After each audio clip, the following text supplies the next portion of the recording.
Professor के पद पर कार्यरत हूँ और यहाँ मैं डीन शिक्षा संकाय भी हूँ। उस कैपेसिटी के अंदर मैं जो यहाँ फिजिकल एजुकेशन डिपार्टमेंट में असिस्टेंट और एसोसिएट प्रोफेसर की जो सिलेक्शन की प्रोसेस चल रही थी, तो उस प्रोसेस में मैं मीन स्टैट्यूटरी जो पावर्स हैं उसमें पार्टिसिपेट कर रहा था, जिसके अंदर वाइस चांसलर साहब उसमें चेयर कर रहे थे और जो रजिस्ट्रार डॉक्टर राजेश पुनिया हैं वो सेक्रेटरी थे और उनका काम सिर्फ प्रोसीडिंग लिखना होता है।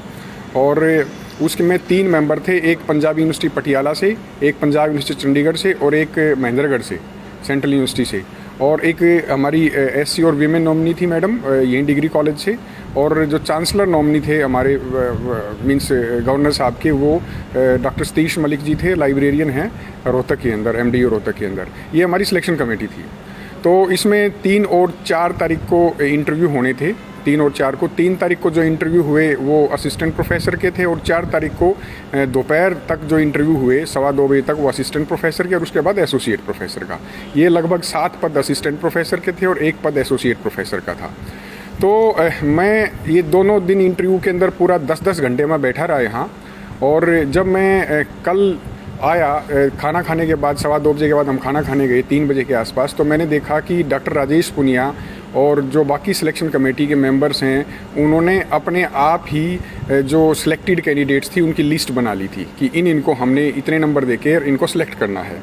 तो मैंने जब वहाँ आया तो मैंने कहा जी अब मैं भी यहाँ डीन मींस की कैपेसिटी में इस सिलेक्शन कमेटी का मेंबर हूँ और मैंने भी इन कैंडिडेट्स को इवेलुएट किया है, इनका मूल्यांकन किया है, तो आप मेरे से भी इसकी कंसल्टेशन करिए, मैंने जो मार्क्स दिए उनको भी देखिए। तो डॉक्टर राजेश पुनिया बोले कि आपका उसमें कोई ज़्यादा रोल नहीं होता और जो सब्जेक्ट एक्सपर्ट हैं वही असेसमेंट करते हैं, और असेसमेंट हमारी जो असिस्टेंट प्रोफेसर के लिए होनी थी वो एक डोमेन नॉलेज थी और एक इंटरव्यू, दोनों को मिला के 50 नंबर की असेसमेंट थी। बहुत बड़ा अंतर डाल देती है 50% की असेसमेंट 100 में से।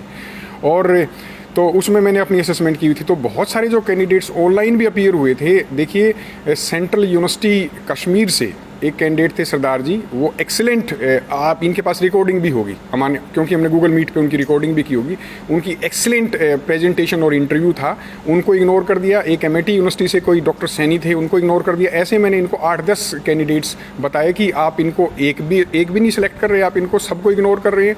तो डॉक्टर राजेश पुनिया बोला ये आपका कार्य नहीं है, ये सब्जेक्ट एक्सपर्ट का कार्य है। तो मैंने उनको कहा कि मैं यहाँ ऑर्नामेंटल प्रेजेंस मेरी नहीं है, मैं डीन की कैपेसिटी में हूँ और सब्जेक्ट एक्सपर्ट तो हो सकता है ये आज या कल में चले जाएंगे, उसके बाद हमने डिपार्टमेंट को यहाँ देखना है। मैं भी यहाँ डीन हूँ और ये सभी लोग अगर कोई दुविधा आती है तो मेरे पास आएंगे। तो क्या करना है? उसके बाद क्या हुआ जी कि ये जो सिलेक्शन प्रोसीडिंग हो रही थी, तो असिस्टेंट प्रोफेसर के इन्होंने जो नेम्स हैं वो पहले ही फाइनलाइज किए हुए थे, उसके अकॉर्डिंगली इन्होंने इंटरव्यू में उनको नंबर देने चाहिए जी, नंबर दिए जैसे ही चाहते थे। कोई अथापाई भी अंदर वो उसके बाद जब ये असिस्टेंट प्रोफेसर का हो रहा था, उसके बाद एसोसिएट प्रोफेसर के इंटरव्यू थे। एसोसिएट प्रोफेसर के अंदर जो सबसे पहले जो कैंडिडेट आए वो डॉक्टर अशोक थे CDLU से, और इसी प्रकार से कैंडिडेट्स आते रहे। उसमें एक डॉक्टर कुलदीप नारा भी थे, और जिसके बारे में मेरे को ये पता चला था कि शायद वो उनकी 12वीं कक्षा के अंदर कोई प्रॉब्लम है और वो 12वीं पास नहीं है। मेरे पास किसी ने मैसेज भेजा था, तो मैंने VC साहब को कहा कि आप उनका एप्लीकेशन फॉर्म निकलवा के मुझे दिखा दीजिए, मैं सेटिस्फाई होना चाहता हूँ कि उनमें क्या प्रॉब्लम है। तो VC साहब ने मुझे कह दिया कि उसका एप्लीकेशन फॉर्म नहीं निकलेगा, ये स्क्रीनिंग कमेटी मींस ये देख चुकी है, आपका इसमें कोई कार्य नहीं है। तो मैंने कहा जी अगर इसका सिलेक्शन इनवैलिडेट हो जाता है किसी लेटर स्टेज के ऊपर, तो हम सिलेक्शन प्रोसीडिंग में खुद साइन कर रहे हैं। वो कहते हैं आपको ज़्यादा चिंता करने की ज़रूरत नहीं है, आप अपना काम करो। उसके बाद अंदर कोई अथापाई हुई? हाँ, उसके बाद क्या हुआ जी, ये मैं अंदर भी गया तो वहाँ जब ये सारी प्रोसेस चल रही थी, तो एसोसिएट प्रोफेसर का जब इंटरव्यू था उसके अंदर जो डॉक्टर कुलदीप नारा थे उनका इंटरव्यू बिल्कुल ही पुअर था, और एक जो दूसरे कैंडिडेट थे डॉक्टर योगेश कुमार, उनका एक्सीलेंट था, और सारे के सारे एक्सपर्ट्स इसके ऊपर एग्री कर रहे थे कि वो एक्सीलेंट उनकी प्रेजेंटेशन थी और उन्होंने उनको सबसे ज़्यादा नंबर दिए। लेकिन जो डॉक्टर राजेश पुनिया हैं उनको ये पता था कि उनकी एकेडमिक मेरिट क्या है, एक एकेडमिक मेरिट भी उनका क्राइटेरिया एक हिस्सा होता है। तो उन्होंने क्या किया, उसी के प्रोपोर्शनेटली उनके इंटरव्यू में नंबर लगाए ताकि उनका फाइनल सिलेक्शन हो जाए दोनों को मिला के। तो मैंने उनको कहा कि आप ऐसी फिक्सिंग क्यों कर रहे हैं? अगर किसी व्यक्ति की हमारे सामने लाइव प्रेजेंटेशन मींस एक्सीलेंट है और जो दूसरे की प्रेजेंटेशन है वो बिल्कुल ही पुअर है, वो कहीं उसके आसपास भी नहीं है, तो आप उसको इतने ज़्यादा नंबर दे के उसको सिलेक्ट करेंगे तो ये नया डिपार्टमेंट है, नई यूनिवर्सिटी है, इनके भट्ठे बैठ जाएंगे। और अगर ये ऑलरेडी फिक्स्ड हैं ये सब चीज़ें, तो फिर आप ये इंटरव्यू क्यों करवाते हैं? इसकी क्या ज़रूरत है? और एक गरीब बच्चा जो श्रीनगर से ऑनलाइन इंटरव्यू अटेंड कर रहा है, कोई भोपाल से कर रहा है, कोई लखनऊ से कर रहा है, या यहाँ के गरीब बच्चे हैं, उनको आप कहीं भी किसी भी तरह से आप उनको देख ही नहीं रहे उनकी मेरिट क्या हैं। और इन सभी को दरकिनार करते हुए तो इसमें मैंने कहा जी ये फिक्सिंग नहीं होनी चाहिए। तो इसके ऊपर जो हमारे एक डॉक्टर रविंदर अहलावत थे, उन्होंने मेरे को अब्यूज़ किया और मुझे कहा ए मिस्टर, तेरा मैं जबाड़ा तोड़ दूंगा। और उन्होंने मेरे को यहाँ पहले कंधे के ऊपर किया ऐसे हिट, और उसके बाद उन्होंने 2-3 मिनट के बाद यहाँ किया। मैंने कहा भी तुम मार, तो अगर मारना चाहता था। कहते तेरे जैसे ना कुतरिये बहुत देखे हैं, और ज़्यादा बदमाश बनता है क्या तुम, अपने आप को ये समझता है क्या?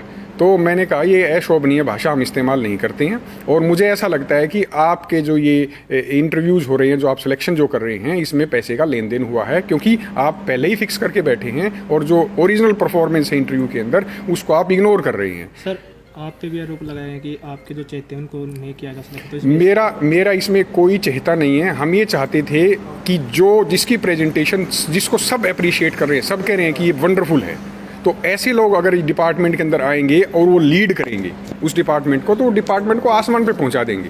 जिनमें से एक कैंडिडेट डॉक्टर योगेश कुमार थे, जो खानपुर विश्वविद्यालय, जो महिला विश्वविद्यालय है, वहाँ वो कार्यरत हैं। मैं भी वहाँ रहा हूँ और वो मेरे कुलीग रहे हैं। मैंने उनकी वर्किंग भी देखी है। मैंने उनसे इंटरव्यू में कोई प्रश्न नहीं पूछा, क्योंकि ये भी मेरे ऊपर आरोप लग सकता था कि आपने इनको प्रश्न बता रखे हैं। तो मैंने कहा जी मैं इनको जानता हूँ, इनकी आउटस्टैंडिंग वहाँ परफॉर्मेंस है और यहाँ इंटरव्यू भी इनका एक्सीलेंट है। तो मुझे बताइए कि जिस व्यक्ति डॉक्टर योगेश ठाकुर की आप बात करें, इनमें कमी क्या है? और अगर आप एक डॉक्टर कुलदीप नारा जिसका उन्होंने सिलेक्शन किया, उस डॉक्टर कुलदीप नारा का इंटरव्यू बिल्कुल पुअर था। और जब मैंने इसको ऑब्जेक्ट किया तो जो डॉक्टर रविंदर पाल अहलावत थे, वो हमेशा ही हिट करने की सोचते थे और वो ऊंची आवाज़ में बात करते थे। और जब उनके एप्लीकेशन फॉर्म मैंने मांगी, वो मुझे एप्लीकेशन फॉर्म भी नहीं दी गई, जहाँ से मेरे को डाउट क्रिएट हुआ तो कि आपने धरना स्टार्ट कर दिया। मैंने धरना स्टार्ट कर दिया, क्योंकि मेरी नज़र के अंदर जो मेरी समझ में आया, ये सारी की सारी जो अपॉइंटमेंट्स थी ये फिक्स्ड हैं, ऑलरेडी फिक्स थी। और जो इन्होंने इंटरव्यू किया ये एक सिर्फ मीन्स दिखावा था, और जिससे जो गरीब बच्चे हैं जो इनके अंदर compete कर सकते हैं, जो दूर दूर से बच्चे ऑनलाइन इस उम्मीद के अंदर कि हमारी अच्छी जगह सिलेक्शन होगा, वो इतनी दूर से ऑनलाइन इंटरव्यू को अटेंड कर रहे हैं। और उनकी एक्सीलेंट प्रेजेंटेशंस हैं। आप देखिएगा, मैंने इनको नाम बताए थे वीसी साहब को, कई लोगों के, कि भाई देखो उनकी कितनी एक्सीलेंट प्रेजेंटेशंस थी। तो इन्होंने कहा जी जो डॉक्टर निशान सिंह कहते हैं जी यूनिवर्सिटी ने डिसाइड करना है, जो यूनिवर्सिटी नाम देगी हम तो उसको ले लेंगे। तो सर अब ये बताइए, जो पुलिस वाले आए थे उन्होंने आपसे क्या? पुलिस वालों का रोल ये रहा जी, पहले पुलिस वाले मेरी प्रोटेक्शन के लिए आए, मुझे कहते हैं जी आप बताओ क्या है, क्या इशू नहीं है। उसके बाद मैंने उनको कहा जी मैं धरने पे अंदर बैठा हूँ, ये मेरी कहानी है। उन्होंने मेरी एक प्रीलिमिनरी स्टेटमेंट ली, और मेरी फैमिली मेम्बर भी मेरे को वहाँ खाना देने के लिए आए। और उसके बाद उन्होंने क्या किया कि जी लगभग 12 बजे के आसपास उन्होंने मेरे अंदर आए और कहते जी आप बाहर निकलो। और मुझे लगा कि शायद वो कोई फोर्स वगैरह यूज़ ना करें, तो मैंने उसको बोल्ट अंदर से बंद कर लिया। तो उन्होंने कहा कि आप खोलो। मैंने कहा भाई मैं नहीं खोलूँगा, मैं अंदर शांति प्रिय ढंग से बैठा हूँ। और उसके बाद उन्होंने दरवाज़ा तोड़ दिया जी, और दरवाज़ा तोड़ते हुए और मुझे घसीटते हुए यहाँ तक लेके आए वो। और मैं ये चाहता हूँ कि जो सीसीटीवी की फुटेज हैं वो आप इनसे लो, और जिस ढंग से एक प्रोफेसर के साथ इन्होंने बर्ताव किया है वो अशोभनीय तो है ही। आप ये देखिए कि अगर मैं यहाँ सीनियर प्रोफेसर हूँ, अगर मेरे साथ अगर ऐसा कोई बिहेवियर हो सकता है, बर्ताव हो सकता है, तो एक सामान्य व्यक्ति के साथ क्या होता होगा। क्या नाम आपका? मेरा नाम प्रोफेसर संदीप बेरवाल है। Thank you.